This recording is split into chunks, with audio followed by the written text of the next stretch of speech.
வேதாந்தத்தை திறந்து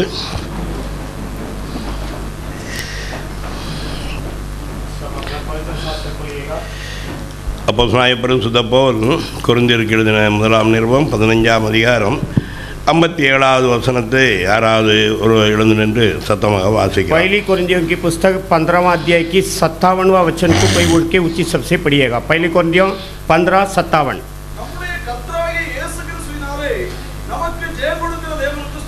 ஹல்லேலூயா ஹல்லேலூயா ஹல்லேலூயா ஹல்லேலூயா ஹல்லேலூயா. அப்போஸ்தலனாகிய பரிசுத்த பவுல் கொரிந்தியருக்கு எழுதின நிருபம் 15ஆம் அதிகாரம் 57வது வசனம். प्रेरित पौलुस कोरिन्थियों की लिखा हुआ पहली पत्री की 15वां अध्याय की 57वां वचन. நம்முடைய கர்த்தராகிய இயேசு கிறிஸ்துவினாலே நமக்கு ஜெயம் கொடுக்கிற தேவனுக்கு ஸ்தோத்திரம். परंतु परमेश्वर का धन्यवाद हो जो हमारे प्रभु यीशु मसीह के द्वारा हमें जयवंत करता है. நம்முடைய கர்த்தராகிய இயேசு கிறிஸ்துவினாலே நமக்கு ஜெயம் கொடுக்கிற தேவனுக்கு ஸ்தோத்திரம். परंतु परमेश्वर का धन्यवाद हो जो हमारे प्रभु यीशु मसीह के द्वारा हमें जयवंत करता है.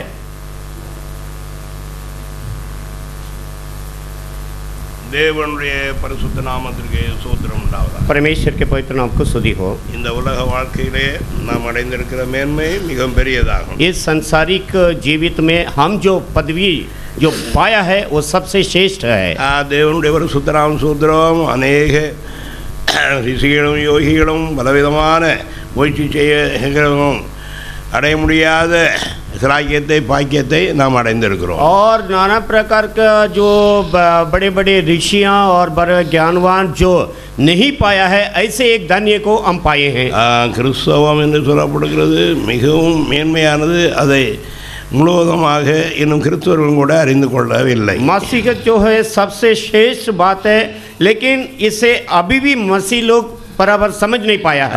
பொதுவாக ஒரு பாசுபதியாஸ்திரம் வாங்குறதுக்காக 14 வருஷம் ஒத்த காலில் நின்று தவம் செய்து பெற்றுக்கொண்டான்னு எழுதியிருக்கிறது. और एक जन ने 14 साल तपस्या करके एक पैर पे खड़ा होके उसने उसे पाया करके लिखा है. கடும் தவம் செய்கிறார்கள், கடும் தவம் செய்து கொண்டு இருக்கிறார்கள் என்று நாம் பார்க்கிறோம். ऐसा लोगों ने बड़ी प्रयास करके तपस्या करते हैं और किया भी और करते रहते भी. அதாவது பரிசுத்தாதி அஸ்திரம் என்றால் மற்றவர்களை மிகவும் திறமையாக கொலை செய்வதற்குள்ள ஒரு ஆயுதம். और जो और लोगों को जो विशेष रीति से हत्या करने के एक हथियार पाने के लिए वो तपस्या था.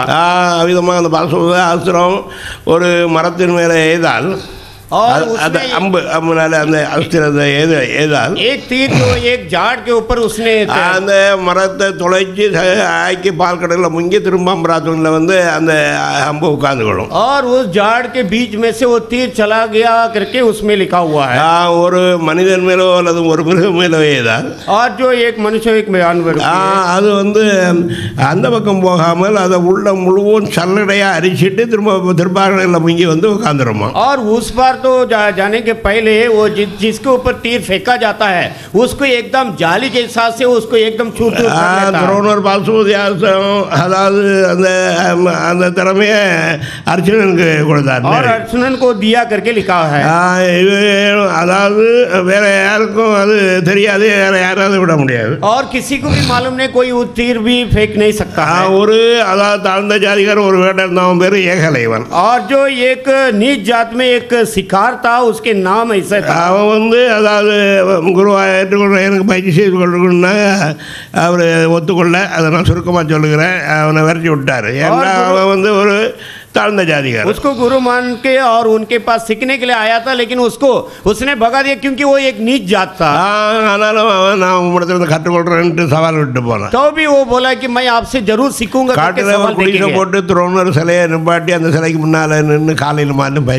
और जो एक मूर्ति खड़ा किया और सुबह और शाम उसके सामने करके वो तपस्या जहाँ ये जो सिखाता था उधर उसको मालूम होता था.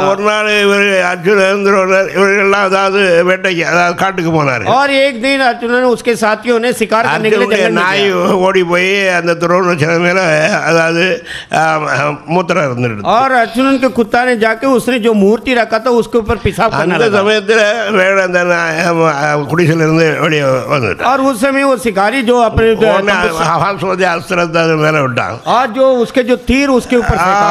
அது ஏதாச்சும் சல்லடையை அரிச்சிட்டு திரும்ப முங்கி அவனுடைய அமராவதியில் வந்து और உட்காந்து एकदम उसको चूर चूर करके और फिर समुद्र में जाके फिर लौट किया। நாய்க்கு அத்தி அலறிக்கிட்டு இவர்கள் வந்த திசை நோக்கி ஓடி கீழே விழுந்து செத்து போச்சு. और जो कुत्ता जो जो दिशा से जो गया तो उधर तक भाग कर और उधर ही गिर पड़ा।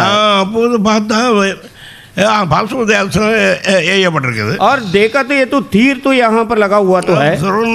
உடனே அந்த ரத்தம் உடைஞ்ச பக்கமாக அதே அடையாளம் பார்த்து வந்தார்கள். और उसके चिन्ह देके जहाँ तक वो पहुँच गया அங்கே துரோணர் சிலையும் அதாவது அதிலிருந்து அந்த ரத்தம் உடைஞ்சிருக்கிறதுங்கிறதையும் கண்டாங்க. वहाँ पर द्रोणर की उस मूर्ति के उसमें से वो को निकला करके पहचान लिया है।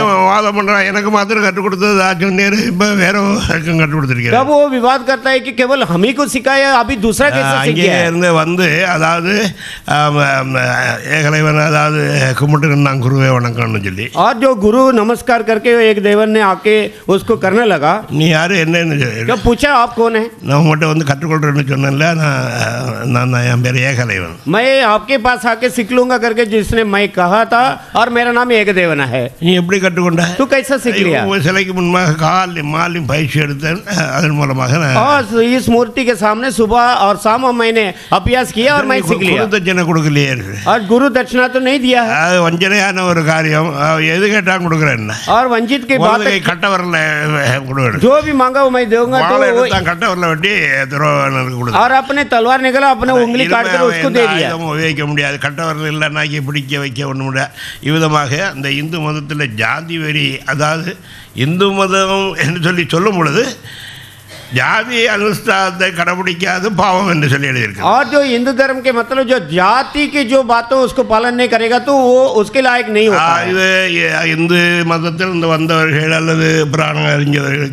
हिंदू धर्म से जो कोई आया है उसे इसे पहचानते हैं। महाभारत संभव महाभारत की एक संभव है।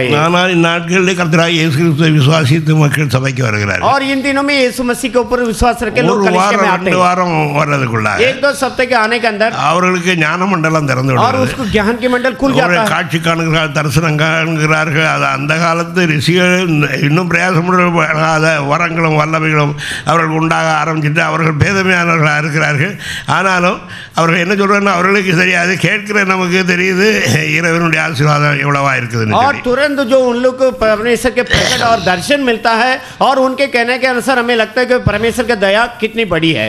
தேவனுடைய பிள்ளைகளாகிய ஊழியர்களாகிய நாங்கள் और प्रभु के लोगों से को हम சரியாக அதாவது காரியங்களை அறிந்து இது பண்ணால் நாம் பெரிய நிலையை எட்ட முடியும். எல்லா ரிஷிகளும் மற்ற எல்லா தேவர்களுக்கும் மற்ற தேவர்களை சொல்கிறேன் மேலே பெரிய தேவர்களாக விளங்க முடியும். और अच्छे से हम कार्य को सफल करते हैं तो हम बड़ी ऊंची स्थिति पे हम जा सकते हैं, बाकी देवताओं से भी बढ़कर हम हो सकते हैं। ஆனால் இந்த நாட்களில் கிறிஸ்துவத்தை பார்க்கும் பொழுது लेकिन इन दिनों में मसीहा लोग को मसीहत को देखे तो அதாவது ரொம்ப பரிதாபமாக கவலைப்பட வேண்டியதாக बहुत बड़ी बुरी हालत है और बड़ी चिंता की बात है। சரி, நாம வந்து அந்த அனுபவத்தை கொஞ்சம் கொஞ்சமாக மக்களுக்கு சொல்லுவோம். ठीक है, हम उस अनुभव को थोड़ा थोड़ा करके लोगों को हम समझाएंगे। தேவனுடைய பரிசுத்த நாமம் ஸ்தோத்திரம் உண்டாவதாக. परमेश्वर के पवित्र नाम को இங்கே நாம் பார்க்கிறோம், यहाँ पर हम पढ़ते हैं ஜெயத்தை பற்றி எழுதியிருக்கு. ये जयवंत के बारे में கர்த்தராகிய இயேசு கிறிஸ்துவினாலே நமக்கு ஜெயம் கொடுக்கிற தேவனுக்கு ஸ்தோத்திரம். परंतु परमेश्वर के धन्यवाद हो जो हमारे प्रभु यीशु मसीह के द्वारा हमें जयवंत करता है। அதாவது நமக்கு ஜெயம் கொடுக்கிற கர்த்தராகிய இயேசு கிறிஸ்து மூலமாய் நமக்கு ஜெயம் அருளப்படுகிறது. प्रभु यीशु मसीह के द्वारा हमें जयवंत मिलती है। இயேசு கிறிஸ்து சொன்னார், यीशु मसीह ने कहा யோவான் 16:31 யோவான் 16:31 में உங்களுக்கு உபத்திரவம் உண்டு, பயப்படாதீங்க, நான் உலகத்தை ஜெயித்தேன் அப்படின்னு சொன்னார். आज जो भूमि में तो उपद्रव तुम्हारे लिए होगा लेकिन मत डरो कि मैं दुनिया से जीत पाया हूं। தேவனுடைய பரிசுத்த நாமம் ஸ்தோத்திரம் உண்டாவதாக. परमेश्वर के पवित्र नाम को தேவனுடைய பிள்ளைகள் என்றால் என்ன எப்படிங்கிறதை குறித்து நாம் சரியாக விளங்கிக் கொள்ள வேண்டும். प्रभु के लोगों के मतलब क्या है कि शीशा से करके ठीक से समझना है. தேவனுடைய பிள்ளைகளாக மாத்திரமல்ல கொஞ்சம் புத்திரர்களாக மாறுங்க. केवल परमेश्वर के संतान उसके पुत्रों बनना है. தேவனுடைய பிள்ளைகள் அவருடைய நாமத்தின் விசுவாசம் ஏற்றுக்கொண்டவர்கள் எத்தனை பேர்களோ அத்தனை பேர்களும் தேவனுடைய பிள்ளைகளாக முடியும் அவர்களுக்கு அதிகாரம். उनके नाम से विश्वास होकर जितने लोग उनको ग्रहण किया है उतने लोगों को परमेश्वर के पुत्र बनने का अधिकार दिया है. தேவனுடைய பிள்ளைகளிலே சிலர் தேவனுடைய புத்திரர்களாகும். परमेश्वर के लोगों में से कुछ परमेश्वर के पुत्रों है. நாம் ரோமர்கள் நிருபத்திலே வாசிக்கிறோம். रोमियो की किताब में पढ़ते हैं. இப்படி எழுதப்பட்டிருக்கிறது. वहां पर ऐसा लिखा है.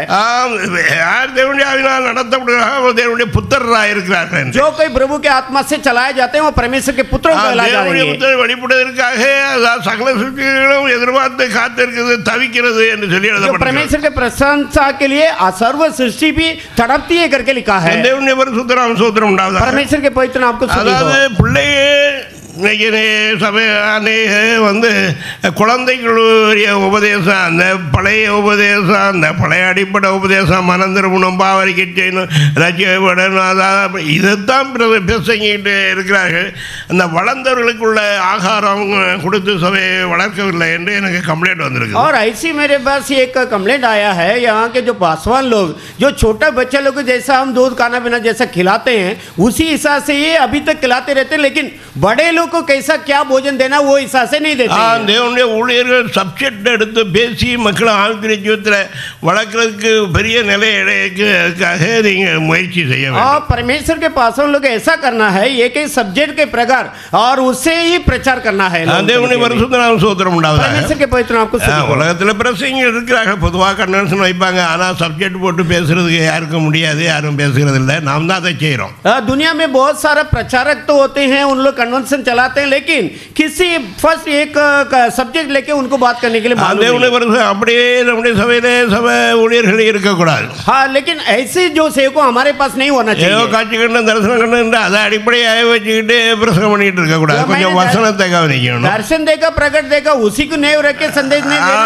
முதல்ல குழந்தைகளுக்குரிய பால் पहले बच्चे लोग के हिसाब से 10 மாதம் ஒரு மக்கள் அதான் குழந்தைகளுக்கு பால் தான் கொடுக்கணும். வேற எந்த ஆகாரமும் கொடுக்கக்கூடாது. ஜீரணம் ஆகாது. பிள்ளைகள் வளர்ச்சிக்கு அந்த தாய்ப்பால் தான் சரியான ஆகாரம். लगभग 1 साल तक दूध ही पिलाना ज्यादा करके माँ का दूध ही बच्चे लोग के लिए अच्छा होता है. மறுபடியும் தாய்ப்பால் இல்லாத பெண்கள் இருப்பாங்க. தாய்ப்பால் அவர்களுக்கு ஊருக்கான ஏற்பாடு செய்யணும். இல்லைன்னா நல்ல பாலை வாங்கி பிள்ளைகளுக்கு ஓட்டணும். ஆனாலும் சில பிள்ளைகள் தாய்ப்பாலை தவிர வேற எதுவும் குடிக்க மாட்டேன்னு சண்டிதானம் பண்ணும். और किसी किसी को माँ का दूध नहीं होने के कारण उन लोग और कुछ हिसाब से उसको दूध அதுக்கு பிறகு கொஞ்சம் கொஞ்சமா பிள்ளைகளுக்கு ஆகாரத்தை கொடுப்பாங்க. और भी थोड़ा थोड़ा करके भोजन देंगे.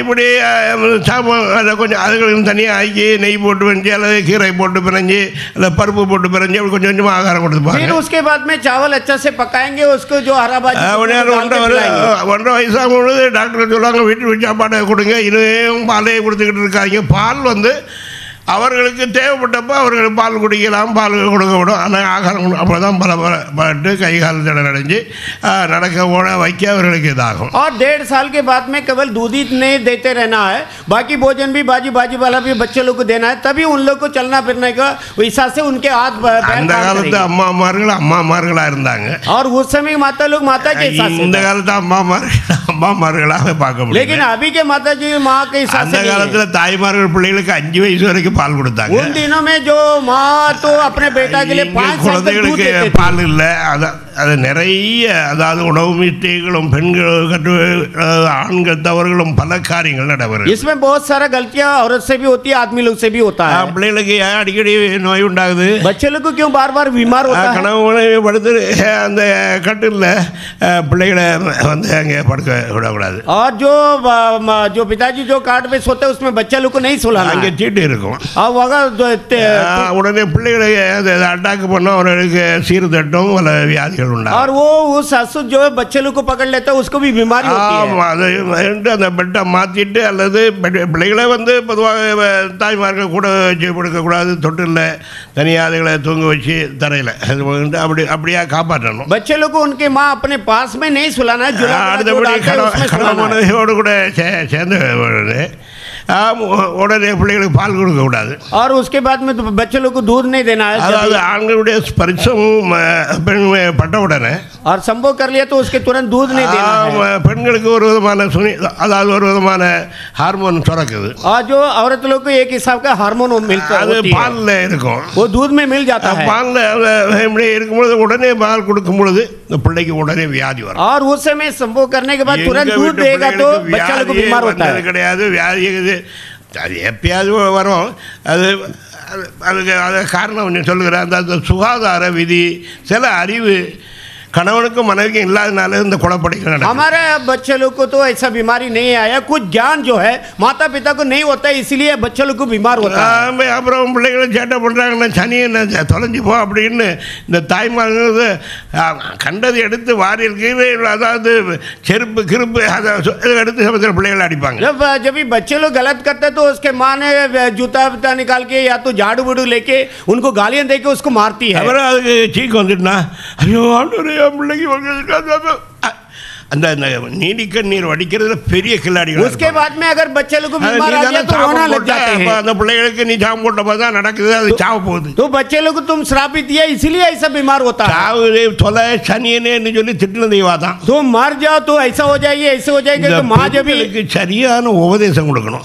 इनको जरा अच्छे से उपदेश देना है. இது ரொம்ப அதாவது நான் இப்போ சொல்றது இது குடும்ப சம்பந்தப்பட்ட ஆலோசனை. அது பிரம்மச்சாரிகளுக்கு தேவையில்லாது. ஆனால் எல்லாரும் தெரிஞ்சுக்காங்க அது ஊழியர் परिवार का आलोचना देता हूं. தேவனுடைய பரிசுத்த நாமம் ஸ்தோத்திரம் உண்டாவதாக. பிள்ளைகள் அப்படி வளருவார்கள். बच्चे लोग ऐसे बढ़ते हैं. தூங்கும் பொழுதாங்க வளர்ச்சி உண்டாகும். जब वो सोते हैं जब भी वो बढ़ते हैं. திடீர்னு பார்த்தா பிள்ளைகள் வளர்ந்துருக்க நமக்கு தெரியும். अचानक से देखेंगे तो बच्चे लोग बढ़ गया करके मालूम होता है. வளர்வார்கள். கொஞ்ச நாள்ல நம்ம நெஞ்சு உயரத்து வந்துருவாங்க, கழுத்து உயரத்து கூட வந்துருவாங்க. थोड़ा दिन तक छाती तक आ जाता है, गर्दन तक इतना लंबा हो जाता है. ஆகாரமும் அசாவதியும் அவர்களை வளர்க்கிறதை பொறுத்து அவிதமாக அவர்கள் வந்து நிலையடைவார்கள். और उसके जो भोजन और उनको कैसा हम पालते हैं वो हिसाब से जल्दी बढ़ते हैं. அதாவது வளர்ந்த பிள்ளைகள் और जो बड़े हुए बच्चे लोग குழந்தைகள் இல்ல, அவர்கள் வந்து புத்திரராகும். अभी वो बच्चे लोग नहीं, अभी पुत्र हैं. பையன் வளர்ந்த தகுதியாக விட்டா और जो लड़के लोग बढ़ के अगर ठीक हो गए तो பார்க்கும் பொழுது அதாவது தன்னுடைய சாயல் இருக்கிறத பார்க்க. और पिताजी देखते मेरे साहिल उनके ऊपर है. மகனை நினைச்சு மகனே எனக்கு பிறகு நீ தான் குடும்பத்தை வாங்கணும், இதாகும், இந்த இடத்துல நம்ம சொத்து இருக்கு, இன்னதை ஒத்தி வாங்கியிருக்கோம், இன்னார் நமக்கு இவ்வளோ கடன் தரணும், என்னெல்லாம் விவரங்கள்லாம் சொல்லுவோம். लड़का लोग को बुला के लड़का देखो हमारा इतना इतना तने इतना खेती-बाड़ी है और इसे इतना लिया है, इसको इतना देना है करके उनको समझाएंगे. குழந்தைகிட்ட பேச மாட்டாங்க. बच्चे लोग से बात नहीं कर सकेगा. சொல்லி பிரயோஜனம் இல்லை. बच्चे लोग को बोल के लाभ नहीं है. தேவன் தான் செய்ய போற திட்டத்தை செய்ய வேண்டியது மகன் கிட்ட சொல்லுவாங்க. परमेश्वर जो करना चाहते हैं वो अपने लड़का के पास बोलेंगे. தகுதியுடையவர்கள் ஆகுங்க, தேவன் உங்களுக்கு சொல்லுவார், நீங்க அதை செய்யலாம் செய்யும்படியாக சொல்லிட்டு தேவன் பார்த்துக்கிட்டு. अगर आप योग्यदार बन गया तो जो परमेश्वर आपसे कहेंगे आप कर सकते हैं. சிலது நமக்கு டூட்டி இங்கே வேதத்தில் எழுதியிருக்குது. और कोई ऐसा जो काम शास्त्र में लिखा है.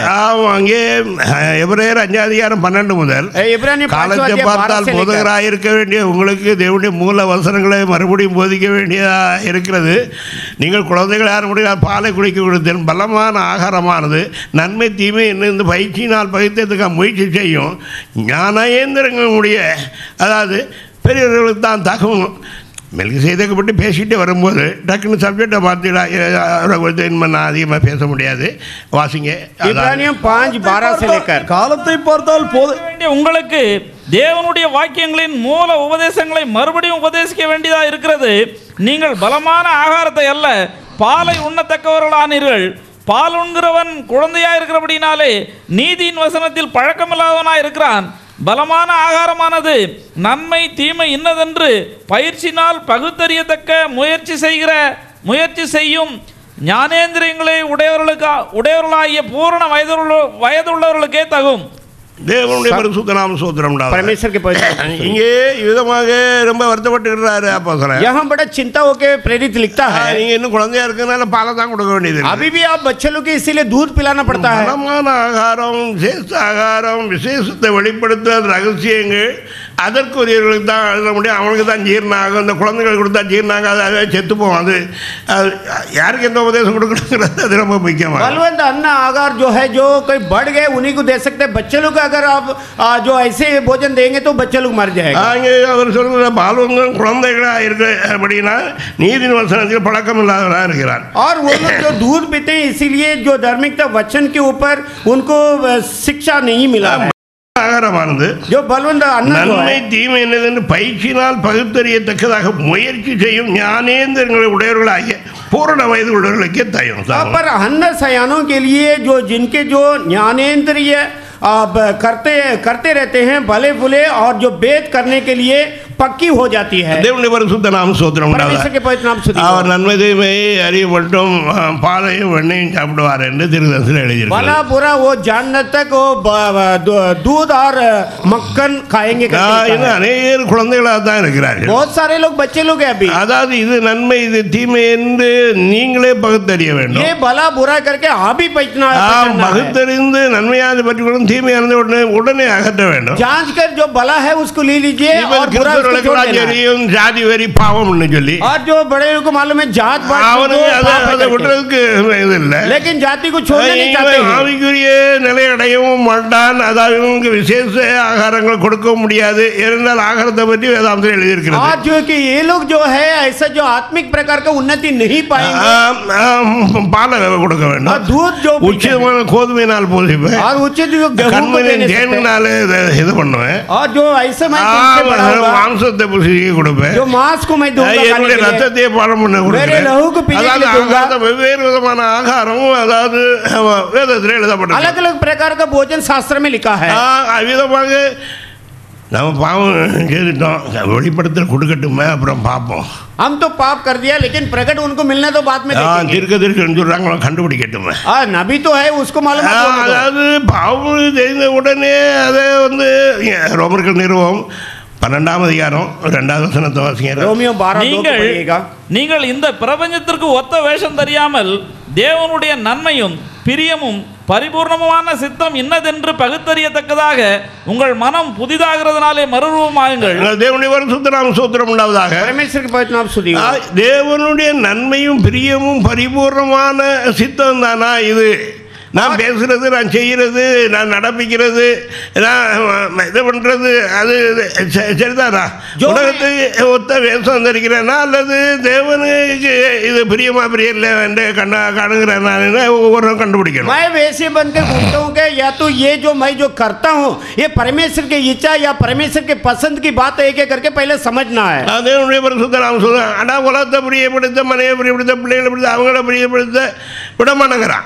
लेकिन जो दुनिया के अंदर बच्चा और अपने औरत को जो पसंद करते हैं लोग चाहते हैं. பாவம் என்று உணர்த்தப்படுகிறத கிறிஸ்தவன் விடுறது இல்லை. जो पाप करके मालूमात होके भी मसीहा लोग उसे छोड़ते नहीं. இவங்க மர்வம் அடைவான், இவங்க ஆவிக்குரிய நிலை அடைவான், அல்லது தேவனுடைய மனிதனாக எங்க மாறுவான். ये लोग कहाँ रूपांतर होंगे, कहाँ परमेश्वर के लोग बनेंगे? அப்போ எவர்கள் தேவனுடைய ஆவியால் நடத்தப்படுகிறார்களோ அவர்கள் தேவனுடைய புத்திரர். जो कोई प्रभु के आत्मा से चलाए जाते हैं वे लोग परमेश्वर के पुत्र हैं. தேவனுடைய பரிசுத்த நாம ஸ்தோத்திரம் உண்டாவதாக. குழந்தை நிலையிலிருந்து புத்திரன் நிலை. जो बच्चे लोग के बाद में தேவனுடைய பிள்ளைகள் என்று அழைக்கப்படுவது பெரிய பிதாவாகிய தேவனுடைய பெரிய அன்பு என்று சொல்லி परमेश्वर के संतान करके कहला जाते हैं. परमेश्वर के बड़ा प्रेम है. ஆனாலும் நாம் நம்மை தாமே சுத்திகரித்துக் கொள்ள வேண்டும். हम अपने आप को शुद्धिकरण कर लेना. ஒரு ஆள் சொல்லணும், இது பண்ணணும், அவர்கள் கண்டுபிடிக்கட்டும் அப்படின்னு இருக்கிறவங்களே ரொம்ப மோசமானவங்க. அதான் நாங்கள் இதுக்கு சொல்லணும், நாங்கள் இதுக்கு உங்களை கண்டிக்கணும், இது பண்ணணும், உபதேசம் கொடுத்தாச்சு. நீங்கள் அதாவது சுத்தம் பரிசுத்தப்படணும், நிலை அடையணும் விருப்பம் இல்லைன்னா அடிச்சு கண்ணியை வைக்க முடியாது. उपदेश तो आपको पहले दे चुका, आपको मालूम है पाप क्या है क्या नहीं है करके. अगर समझ कर भी आप सोचेंगे उनको பலமான ஆகாரம், बलवंत भोजन. இந்த கூட்டத்தில் ஒரு நாள் சொன்ன பலமான ஆகாரம் உங்களுக்கு பிரத்யேக ஆகாரம் சாமியார் சவுலையும் வேலைக்காரனையும் வைத்து நான் உன்னிடத்தில் ஒரு பங்கு கூட்டத்தில் வந்த 30 பேர்கள் பிரதானமாக 30 பேர்கள் உட்கார்ந்துருக்கிறதுல பிரதானத்தில் வைத்து இது உனக்காக வைக்கப்பட்டிருந்து நீ இதை புசி அப்படின்னு சொல்லி ஏன்னா ராஜா அபிஷேகம் பண்ணுங்க. அபிஷேகம் பண்ணியிருக்கிறார். ராஜா ஆகாரம் கொடுக்கப்படுகிறது. और बलवंत आहार के मतलब हमने पहले बीच में आपको बोल चुका था, वो वहाँ पर शामिल ने उनके लिए प्रत्येक करके रखा था. जब वो आया तो उनसे कहना लगा कि इस भोजन को तुम ले लो और इसके द्वारा तुम ऐसा ऐसा करो कर. தேவனுடைய பரிசுத்த நாமம் ஸ்தோத்திரம் உண்டாவதாக. परमेश्वर के पवित्र नाम को வெளியே உள்ளவர்களுக்கு எப்படி வெளிப்படுத்த உண்டாகும், உன்னதமான ஆகாரம் உண்டு, அவங்களுக்கு எப்படி தேவனை அதை வெளிப்படுத்த முடியும், அல்லது அவங்களுக்கு அது ஜீரணம் தான் ஆகும், அல்லது அதற்கு தகுதி உள்ளவர்களுக்குத்தான் தேவனுடைய ரகசியங்கள் வெளியாகும். बाहर के लोगों को कैसा प्रकट मिलेगा, अगर मिलेगा तो भी वो कैसे जीर्ण होगा, அதற்கு எக்ஸசைஸ் செய்ய முடியாது சொல்லி இருக்கிறார். हम तो कसरत करने के लिए बोला था. அதாவது சரியே முயற்சி அற்ப பிரயோஜனம் உள்ளது தேவபக்தியா இருந்து இந்த ஜீவனுக்கும் இனி வரும் ஜீவனுக்கும் பிரயோஜனம் உள்ள எல்லாவற்றிலும் பிரயோஜனம் உள்ள என்று சொல்லி 1 தீமோத்தேயு 4:8 எழுதியிருக்கிறார். 4:8 में लिखा है जो परमेश्वर के जो शरीर के जो कसरत जो करते हैं थोड़ा बहुत लाभ होता है, लेकिन परमेश्वर की भक्ति जो इस जीवन के लिए भी और उस जीवन के लिए भी वो लाभदायक है करके लिखा है. இது தஞ்சாவூர்காரர்கள் மொழிபெயர்த்த அற்பம் இல்லை, கொஞ்சம் பிரயோஜனம் உள்ளது என்னாகும். அதனுடைய சரியான விளக்கம் ஆங்கிலத்தில் வாசியப்பா. इस अनुवाद में थोड़ा से गलती है, इसमें तो शरीर के जो अभ्यास है थोड़ा से लाभ है करके लिखा है. 1 தீமோத்தேயு 4:8 पहली तीमुथियुस 4:8 இல்லைன்னா ஒரு ஆங்கில பைபிளை பக்கத்தில் வைக்கணும்.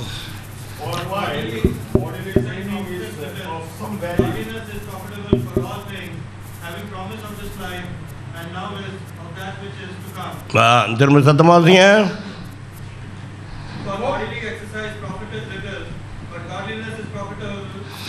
அப்போ கொஞ்சம் பிரயோஜனம் உள்ளன்னு தான் இருக்குது. ஆனால் அற்ப பிரயோஜனம் எழுதுறதுனால அது சரியாக தமிழர்களுக்கு வழங்கலை. अंग्रेजी में ठीक से लिखा है थोड़ा से लाभदायक है. மூல பாஷையிலையும் ஆங்கிலத்திலையும் சரியாக எழுதியிருக்கு. मूल भाषा में अंग्रेजी में ठीक से लिखा हुआ है. கண்டிப்பாக செய்யணும் और कसरत जरूर करना है. எக்ஸசைஸ் செய்யறது மூலமாக कसरत करने से கண்டிப்பாக அவர்களுக்கு பிரயோஜனம் உண்டு. जरूर उनके लिए लाभ होती है. அதுவும் நல்ல பிரயோஜனம் உண்டு. वो भी अच्छा लाभ है. நான் இப்போ 2 நாள் சொல்லி கொடுத்துட்டு இருக்கேன் கொஞ்சம் கொஞ்சம். 2-3 दिन थोड़ा सिखाया है. சொல்ல வேண்டியது நிறைய இருக்குது. और उसमें और भी बहुत सारा सिखाना है. இங்கே அடுத்தபடியாக தேவ பக்தி என்று சொல்லி எழுதியிருக்கிறது. उसके बाद परमेश्वर के भक्ति करके लिखा है. என்ன எழுதியிருக்கு என்றால் इसमें क्या लिखा है, பரிசுத்தத்திற்கான பயிற்சி எடுங்க என்று சொல்லி சொல்லப்பட்டிருக்கு. और पवित्र के लिए आप अभ्यास उठाओ करके लिखा है. பரிசுத்த நாம ஸ்தோத்திரம் உண்டாக परमेश्वर के पवित्र नाम ஒவ்வொரு நாளும் हर एक दिन எப்படி பரிசுத்தம் உண்டாக कैसे पवित्र होना, மேல்நிலை அடையலாம், कैसे उत्तम स्थिति में जाएंगे, நாம் தேவனுக்கு பிரியமானவர்களாக कैसे परमेश्वर के पसंद से जिएंगे சொல்லி அதாவது பயிற்சி எடுக்கணும். அதாவது நாம் ஆலோசிக்கணும், சிந்திக்கணும், அதுக்காக மெடிடேஷன் பண்ணணும், மாற்ற வேண்டியதை மாற்றணும், கூட்ட வேண்டியதை கூட்டணும், இது பண்ணணும். इसी हिसाब से हम अभ्यास करना है. जिसको बदलना है उसको बदलना है, जिसको बढ़ाना है उसको बढ़ाते ही रहना है. சரீர முயற்சி கொஞ்சம் பிரயோஜனம் உள்ளது. தேவ பக்தியா இருந்து இந்த ஜீவனுக்கும் இதற்கு பின்வரும் ஜீவனுக்கும் வாக்குத்தத்தம் உள்ளது. शरीर की जो कसरत जो है थोड़ा बहुत लाभ होता है, लेकिन जो परमेश्वर के भक्ति जो है इस जीवन के लिए और उस जीवन के लिए भी लाभदायक है. இதை பற்றிய விவரங்கள் பல இடங்களில் கூறப்படும். इसके विवरण कई स्थानों पे लिखा है. ஓ தீமோத்தேயுவே, ओ तीमुथियुस, நல்ல ஜொப்பே உயர்ச்சியாக போராடு. तो तुम अच्छे कुश्ती लड़ो. நீ இந்த பிரகாரம் அதாவது பயிற்சி எடு. इस प्रकार का तुम कसरत करो. இவ்விதமாக நீ செய்து இந்த நிலையாடி और ऐसे करके इस स्थिति में तुम जाओ என்று சொல்லி அப்போஸ்தலன் சொல்லுகிறார். ऐसे करके प्रेरित उनको लिखता है. பல இடங்கள்ல அவர் வந்து இந்த ஊழியர் நிருபத்தில் எழுதும் பொழுது कई स्थानों में सेवकों को जब भी वो लिखने के समय ரொம்ப அருமையாக அவர்கள் 2 தீமோத்தேயு புத்தகம் बहुत ही अच्छे से लिखा. दूसरी तीमुथियुस की पुस्तक 2 அதிகாரம் 22வது வசனம். दूसरा अध्याय की 22वां वचन. அன்றியும் பாலியத்துக்குரிய இச்சைகளுக்கு நீ விலகியோடி சுத்த இருதயத்தோட கர்த்தரை தொழுது கொள்கிறவர்களுடனே நீதியையும் விசுவாசத்தையும் அன்பையும் சமாதானத்தையும் அடையும்படி நாடு. ஹalleluya ஹalleluya. இங்கே அப்போஸ்தலன் சொல்லுகிறார். यहाँ प्रेरित लिखता है. என்னென்ன எப்படி என்ன செய்ய வேண்டும் என்று சொல்லி மேல இருந்து எழுதிட்டு வர்றாரு. இந்த ஒரு வசனத்தை மாத்திரம் வாசிக்கிறேன். क्या क्या वो लिख रहा है, केवल ये பாலியத்துக்குரிய இச்சைகளுக்கு நீ விலகியோடு जवानी के अभिलाषों को तुम இதயத்தோடு கர்த்தரை தொழுது சேர்ந்து தேவனை ஆராதி. और शुद्ध मन के साथ जो प्रभु के नाम लेते हैं उनके साथ उपासना कर. சேர்ந்து ஆராதிக்கிற நான் கிறிஸ்துவ தான் தொழுது கொள்கிறேங்கிறதெல்லாம் சொல்லாத.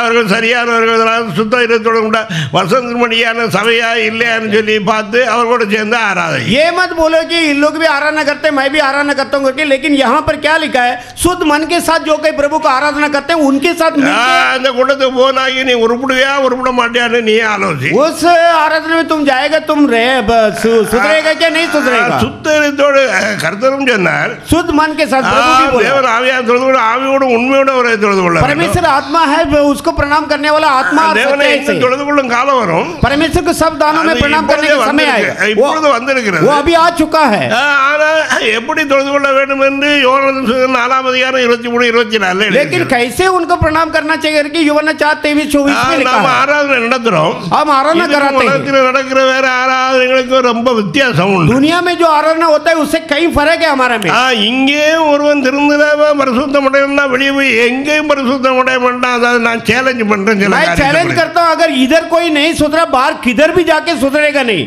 தேவனுடைய பரிசுத்த நாமம் परमेश्वर के पवित्र नाम ஸ்தோத்திரம். स्तुति வெளியே போய் எத்தனை பேர் உருப்பிட்டு என்ன நிலை அடைஞ்சாங்கன்னு நீங்க ஆலோசித்து பாருங்க. बाहर जाने वाले जो कोई गया है उन लोग क्या हालत हो गया आपको मालूम है அதாவது வெளியே ஜாஸ்தி போகிற அங்கங்க இருந்து ஒன்று ரெண்டு போறாங்க தீர்ந்தது. அது அவரோட கூட தேவ மகிமை விட்டு நீங்க ज्यादा तो नहीं है एक दो तो गया है लेकिन उनमें से प्रभु के महिमा अट गया है அதன் மூலமாக தேவனுக்கு எந்த இதுவும் இல்லை. उनके द्वारा प्रभु को कोई महिमा नहीं தேவனுக்கு है மகிமை இல்லை. परमेश्वर को महिमा नहीं है வேணா திருட்டு ஒழியும் செய்வாங்க. हम मांगते हैं चोरी चोरी से सेवा ஆடு करेंगे திருடுவாங்க. சபையில் போய் எங்க சபைக்கு வந்திருக்குன்னு एक एक मंडली में जाके किसी को खींच के अपने நிறைய पास रख திருட்டு लेंगे கள்ள போதகர்கள் உண்டாங்க. बहुत सारे चोर ஒரு மனிதன் शिक्षक हैं। சொல்றா நான் வந்து வெளியே போய் ஆதாயம் பண்ணி சபைக்கு அனுப்புறேன் அப்படின்னா एक जन ने बोला बाहर நீ जाके வந்து आत्मा को कमा के भेजूंगा அப்படிங்களா எங்களுக்கு ஆதாயம் பண்ண தெரியும்.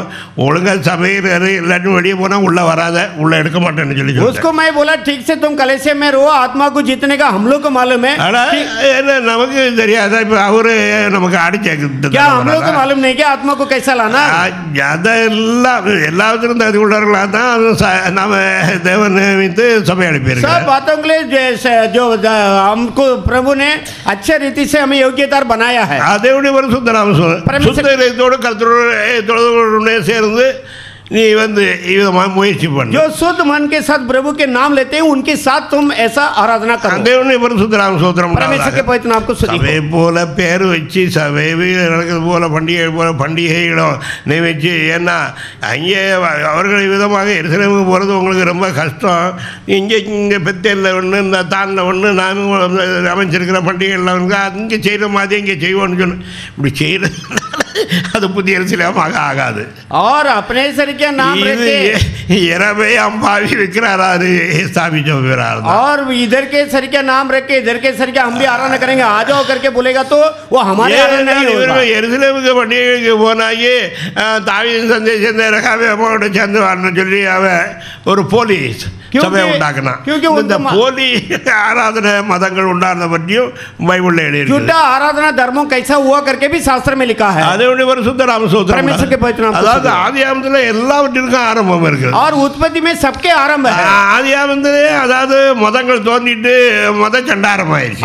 आदिया उत्पत्ति की किताब में धर्मों कहीं उत्पन्न हुआ करके भी लिखा है ஒன்று தர்காரி மதம் இன்னொன்று மாംസം சாப்பிடுற और एक तो बाजी वाला के और दूसरा के मांस का கர்த்தருக்கு ஆராதனை செய்ய அண்ணன் தம்பி ரெண்டு பேரும் வந்தாங்க. प्रभु को आराधना करने के भाई भाई दोनों आया அண்ணன் வயலில் விளைஞ்ச கனிகள் வகைகள் முதல் பாருங்க கொண்டு போய் இறவனுக்கு जो படைத்தான். बड़ा भाई ने जो उसके जो खेती में जो बाजी वाला हुआ वो सब लेके आके प्रभु को தம்பி दिया। தன்னுடைய ஆண்டு மந்திருந்து அதாவது தசமா கொண்டு வந்தாங்க காணிக்கை கொண்டு வந்தாங்க பல கொளுத்தவைகளை கொண்டு வந்தாங்க கர்த்தர் ஆபேல அவருடைய காணிக்கை அங்கீகரித்தார். और उसके छोटा भाई ने अपने भेड़ बकरिया में से जो शेष है उसे लेके आके प्रभु को दिया प्रभु எரிச்சல் அடைஞ்சு இவன் தம்பியை கொண்டு போட்டான். आबेल के जो भेड़ को प्रभु ने अंगीकार किया इसीलिए बड़ा भाई जलन होके முதல் கொலை நடந்தது. उस जलन होके उसको मार डाला இந்து மதம் புத்த மதக்காரன் தற்காரி தற்காரி தற்காரி தற்காரி மதம் சொல்லிக்கிட்டு இருக்காங்க. இவனு கிறிஸ்துவத்தை பாய்க்கிறான். அதாவது மதச்சண்டையும் சரி எல்லாவற்றிற்கும் பாவம் ஆரம்பமானதும் எல்லாவற்றிற்கும் ஆதியாகமத்தில் தான் ஆதாரம்.